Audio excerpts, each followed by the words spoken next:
સાબરકાંઠાના સરહદીય વિસ્તારોમાં વરસાદનું આગમન થયું છે। મહત્વના સમાચાર મળી રહ્યા છે સાબરકાંઠાથી। સરહદીય વિસ્તારમાં મેઘરાજાએ ધમાકેદાર બેટિંગ કરી છે। સાબરકાંઠા જિલ્લાના સરહદીય વિસ્તારમાં વરસાદનું વિધિવત રીતે આગમન થયું છે। વાદળછાયા વાતાવરણના કારણે ઠંડક પ્રસરી છે। પોશીના સહિત ગ્રામ્ય વિસ્તારોમાં વરસાદનું આગમન। એક દિવસના વિરામ બાદ ફરી વરસાદે ધબધબાટી બોલાવી છે। પવન સાથે ઝરમર વરસાદ વરસતા લોકોને ગરમીથી આંશિક રાહત મળી છે।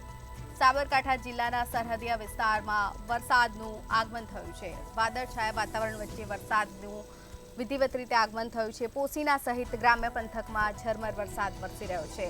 એક દિવસના વિરામ બાદ ફરી વરસાદનું આગમન થયું છે।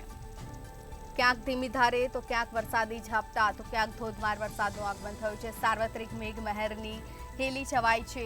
ખેડૂતોમાં પણ ખુશીનો માહોલ જોવા મળી રહ્યો છે। વાવણી લાયક વરસાદ થતાં ખેડૂતો ખુશખુશાલ જોવા મળી રહ્યા છે। આ સાથે જ લોકોમાં ખુશીનો માહોલ છે।